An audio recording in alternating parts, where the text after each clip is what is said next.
नमस्कार साथियों, उम्मीद है आप सभी अच्छे होंगे।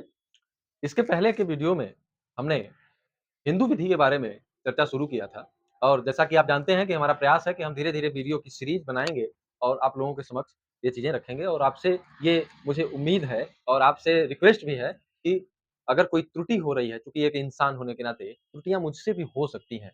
तो पहली बात तो उन त्रुटियों के लिए मैं आपसे क्षमा प्रार्थी हूँ। दूसरी चीज़ कि यदि कोई त्रुटि आपको दिखाई देती है, तो आप देखते हैं, आप चूँकि जागरूक नागरिक हैं, आप देखते हैं उन चीज़ों को, तो कमेंट के माध्यम से मुझे ज़रूर बताएँ कि जो कमियाँ रह जाती हैं, उनको मैं सुधारने का प्रयास करूँ और हाँ, सुधारने का तरीका भी यदि आप बता सकें, तो वो भी बताएँ। तो आइए आते हैं अपने हम मूल बिंदु पे, मूल पॉइंट्स पे कि हम हिंदू विधि के विषय में एक सीरीज़ वीडियो बनाने का प्रयास कर रहे हैं। हमने पिछले वीडियो में पढ़ा यज्ञ पुरुषदास जी बनाम मूलदास, सुप्रीम कोर्ट का जजमेंट पढ़ा और केरल हाई कोर्ट का जजमेंट पढ़ा। इससे एक चीज़ स्पष्ट हुआ कि आखिर हिंदू कौन है? इस सवाल का जवाब हमने तलाशने का प्रयास किया, इसका जवाब हमें मिला और हम इस सीरीज़ में आगे बढ़ना शुरू कर चुके हैं। तो पिछले वीडियो में हमने पढ़ा कि हिंदू कौन है और फिर क्या हिंदू जन्म से होता है या बनाया भी जाता है। तो आई होप आपने वीडियो देखा होगा और अगर देखा है तो आपको समझ में भी आया होगा क्योंकि मैंने जो समझाने का प्रयास किया है, मेरा तरीका समझाने का क्या है, ये भी कमेंट के माध्यम से आप मुझे बताएँ। तो वीडियो अच्छा लग रहा है, तो वीडियो को शेयर करें, लाइक करें, चैनल को सब्सक्राइब कर लें। अगर फेसबुक पेज पे देख रहे हैं तो फॉलो ज़रूर कर लें मुझे। राजा पांडे मेरी आईडी है, प्रोफाइल है, उस पे सर्च करें और मुझे फॉलो ज़रूर करें। तो आइए, तो जैसा कि हमने बताया कि हिंदू जन्म से होता है और बनाया भी जाता है। इस सवाल का हमने पिछले वीडियो में जवाब दिया था। आज जो हम वीडियो में बात करेंगे कि पहले जो था कि हिंदू हमने सिद्धांतों से पढ़ा, हमने न्यायालयिक निर्णयों से पढ़ा, फिर अब आते हैं अपने विधायन पर। चूँकि हम लोग हिंदू विधि के स्रोत में 2 प्रकार के स्रोत हमने पढ़ा, एक प्राचीन स्रोत, एक आधुनिक स्रोत। तो हमने न्याय निर्णयन को तो पढ़ लिया। न्याय निर्णयन को हमने पढ़ना शुरू किया, हमने उनका एक पक्ष बताया। हम दूसरे पक्ष पे आते हैं कि विधि। तो हिंदू कौन होगा? इस सवाल का जवाब हमें विधायन द्वारा भी लगभग मिल जाता है। हिंदू के समेकित करने वाली विधियों में प्रमुख रूप से कई अधिनियम पारित किए गए, जिनमें पहला अधिनियम हिंदुओं के विवाह से संबंधित अधिनियम पारित किया गया, जिसको कहा गया हिंदू विवाह हिंदू विवाह अधिनियम हिंदू विवाह अधिनियम 1955।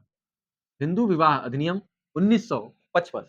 दूसरा, हिंदू दत्तक हिंदू दत्तक तथा भरण पोषण भरण पोषण अधिनियम हिंदू दत्तक तथा भरण पोषण अधिनियम 1956। हिंदू उत्तराधिकार अधिनियम हिंदू उत्तराधिकार अधिनियम 1956। चौथा, हिंदू अवयस्कता अवयस्कता एवं संरक्षकता संरक्षकता अधिनियम।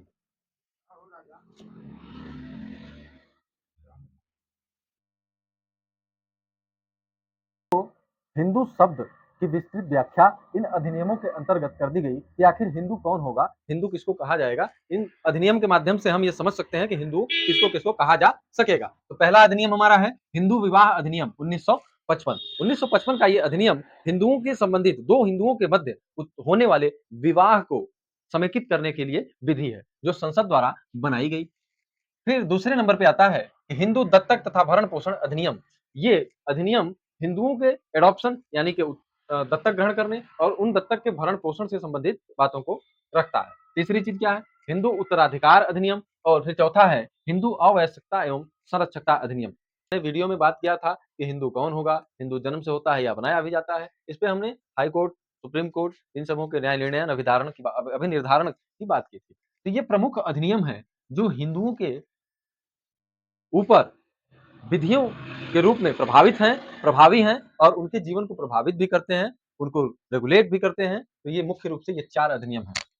तो हमारा पहला पॉइंट जो होगा, हम पहले जिस अधिनियम की बात करेंगे, ज़ाहिर-सी बात है कि 1955 के इस अधिनियम पर बात करेंगे कि आखिर हिंदू विवाह अधिनियम 1955 क्या है